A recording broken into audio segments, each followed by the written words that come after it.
Hello, it's take two because it's story time, and sometimes the storyteller has to turn.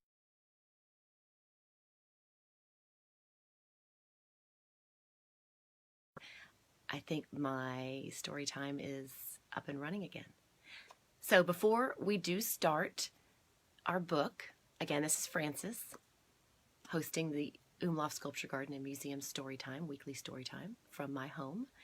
And the big news, though, is I can soon be hosting it from the Umlauf in person. Would love to see you there because the Umlauf now, especially because we are an outdoor sculpture garden, we are thrilled to welcome families and friends, members, visitors from out of town coming to Austin to take in some arts and culture. We're one of the first arts and cultural institutions that was able to open this week.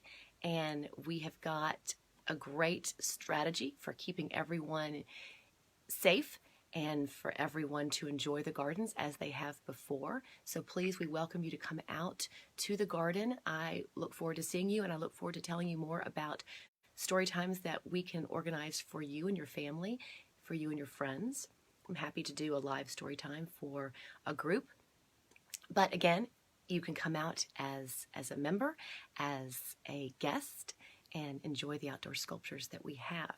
But let me kick off today's story time with the thought that with summer, with school officially ending, we are in summer, even though the summer solstice is still yet to come. It feels hot outside. And I have always felt, since I was a little girl, that summer meant to me summer reading. And I hope that, because you're listening to me right now, that you're okay with doing some reading over the summer, because summer reading to me is one of the most freeing things that one can do, because it's not something you're required to do. It's something that you just decide to do, curl up with a book. So I'm kicking off June with a book by Kwame Alexander. He's a very, very well-known author. He's won numerous awards, including the Coretta Scott King Award, Newbery Book Awards. He's won a couple others. He's written 32 books.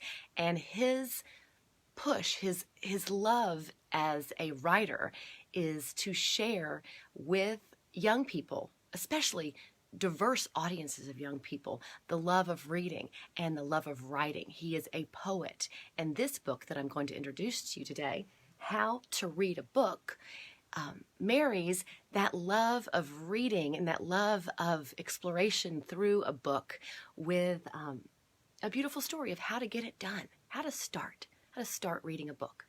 I also wanted to note that this book is actually written as a long-form poem. And that ties in so well with the Umlauf's every Sunday posting of a poem by Angie Umlauf, who was Charles Umlauf's spouse and partner. She wrote poetry. So I have a huge affinity for poetry. I think I've shared with you before during an earlier month when it was National Poetry Month. So here we go, starting with Kwame Alexander's book, How to Read a Book. And the art is fantastic by Melissa Sweet. I hope you can see the pictures, and I hope you will find this book. This is a book worth buying, for sure, because the art is just as beautiful an exploration as are Kwame's words. How to Read a Book.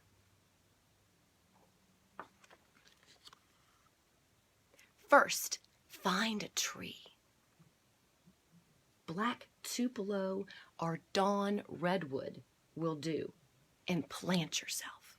Find a tree. Find a shaded tree. It's okay if you prefer a stoop like Langston Hughes. And if any of y'all don't know Langston Hughes, look his work up. Stunning. It's some of the first poetry I read when I was a young girl because it was so accessible to all ages.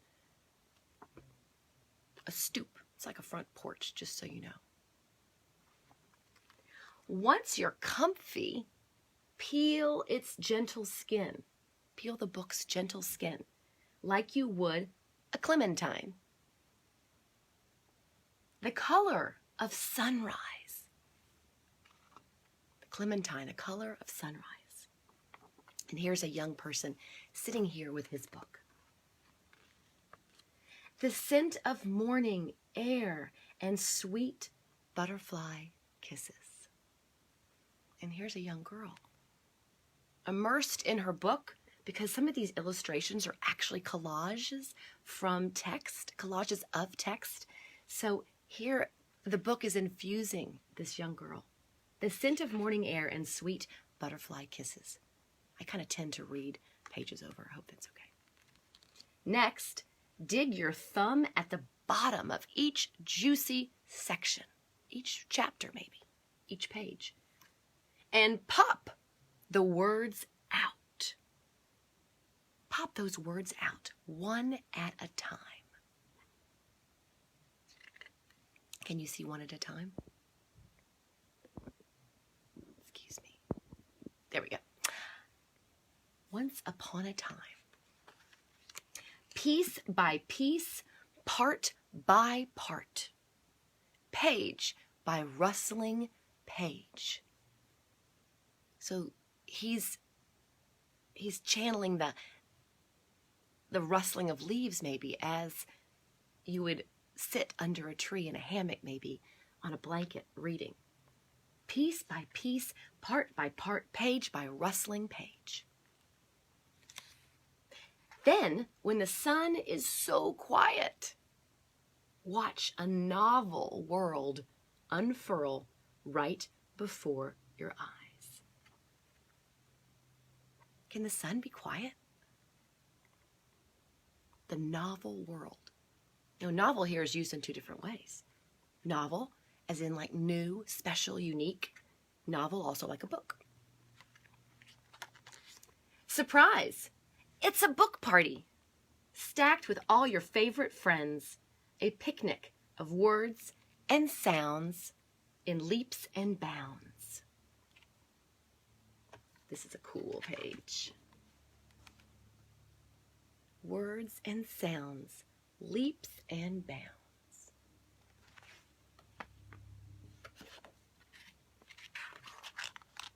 So get real cozy between the covers and let your fingers wander as they wander. Squeeze every morsel of each plump line until the last drop of magic drips from the infinite sky. I love this young girl. Can you see her? She's got a cape and her little badge on her chest says hero. And bursts of orange. This is cool. Explode. Bursts of orange explode.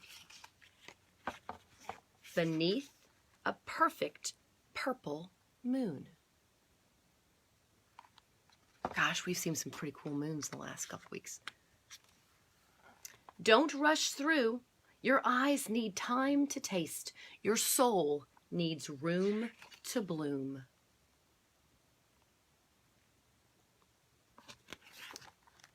Now, sleep, dream, hope.